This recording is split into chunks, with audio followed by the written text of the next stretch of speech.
Hello, so ito po ang ating pick an ornament reading. So all you have to do is pick an ornament na tingin mo magbibigay ng message para sa'yo. This is love reading, take only what resonates. So ito po yung ornament number 1, number 2, number 3, number 4, and number 5. So, tignan nyo pong mabuti at alamin, pakiramdaman kung ano yung tingin nyo na ornament na para sa inyo. By the way, itong mga ornaments na ito ay makikita nyo sa aming TikTok shop. Kung gusto nyo siyang i-avail, kami po mismo ang gumagawa niyan. So, yung mga nakalagay po dito sa mga ornaments na to ay talaga pong magbibigay ng protection, luck, prosperity, wealth sa kung sino man ang magmamayari nito. So, kung gusto mo siyang i-avail, doon mo siya sa aming TikTok shop. Tignan. Okay? I-search mo lang ornament. So, let's start. So, sa mga nakapili ng ornament number 1, the message for you is pagdating sa relationship, 2 of Cups, whether ikaw ay may karelasyon na ngayon or wala pa, maaaring magkaroon ng another relationship na paparating sa buhay mo. Nakakita tayo ng offers dito para doon sa mga wala, no? But, if ever na ikaw ay meron ng karelasyon, nakakita tayo ng happiness dito sa relationship na to. Death card is here, so there's going to be a rebirth pagdating sa inyong relasyon. Para naman doon sa mga wala pa, nakakita tayo dito na may magiging masayang simula sa inyong dalawa ng person ito. Queen of Wands, maniwala ka lang sa mga advice na ibibigay ng mga taong nasa paligid mo kasi hindi naman sila magbibigay ng advice na parang wala lang, no? Itong mga nagbibigay ng advice sa'yo is kasi ito ay para sa ikabubuti mo or ninyo. And the lovers, yeah, hand in hand, nakakita tayo dito ng partnership. May mga challenges, of course, sa relasyon na ito with the Nine of Wands, but with the Page of Pentacles, take note yun ng mga challenges nito. Ito yung opportunity for the both of you to grow at mas maging maganda yung direksyon na marating ng relasyon ninyo. So actually, this is a positive message na yung darating na relasyon or kung meron man na relasyon na nandyan na sa buhay mo, ay magiging masaya sa mga susunod na buwan sa inyo. Para naman sa nakapili ng ornament number 2, okay, para sa iyo nakikita natin ang magiging mas focus mo dito sa mga darating na buwan sa iyo is regarding home, regarding children, kung meron na. But if wala pa, mas mailalabas natin dito yung iyong creativity sa mga susunod na buwan para sa iyo. No, manonotice mo yung sarili mo, bakit ganito, may nagiging hilig ako or something na nakakapagpalabas ng talents ko, creativity ko. So, that will be your main focus in the near future. Tapos nakikita natin with the Two of Cups, may mga partnerships na mangyayari sa iyo na may kinalaman din dito na, sa pagpapalabas ng mga talents and skills na ito.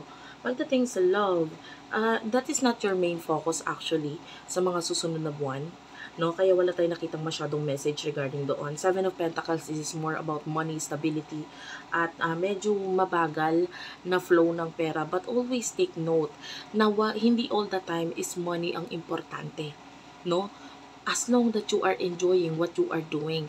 Kasi minsan, kailangan, hindi naman, kumbaga, why are we living? Diba? Bakit pa tayo nabubuhay dahil ba sa pera lang? Of course, dapat parte sa buhay natin is naging masaya tayo sa buhay natin. So, this is the time na dapat i-enjoy mo yung sarili mo, i-nurture mo yung mga bagay na mahalaga talaga para sa'yo. And at the same time, continue on growing and showing o i-showcase mo naman kung ano yung mga talents, skills na ipinagkaloob sa'yo. You know, yung iba inborn skills, talents, yan, mailalabas yan, no? Something is cooking here. So, might be, no, in the future, magbunga kung ano man yung mga ginagawa mo. So, wag mong isipin na pera agad kung ano man yung ginagawa mo. No, for example, you are trying to learn how to cook because you love cooking. Yung iba naman, maybe may kinalaman sa music, etc. So, wag mong isipin kung ano yung kikitain mo agad dyan. First is to enjoy, love itong ginagawa mo, and then yung kita or yung money is to follow. Okay? So, you do have here the Hermit. The Hermit is like the hermit crabs, ano? May sarili silang shell. So, You are protected. You will always be protected. Huwag kang mangamba.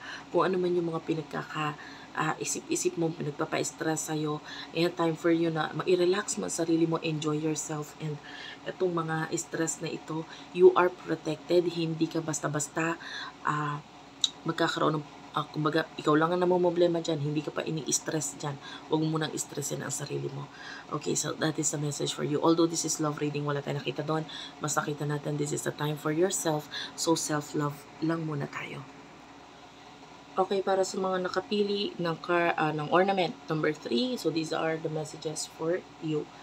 3 of Swords, nakikita natin na mayroong mga bagay na kailangan i-end na ngayon with the 10 of Swords dahil may mga bagay na magsisimula sa buhay mo.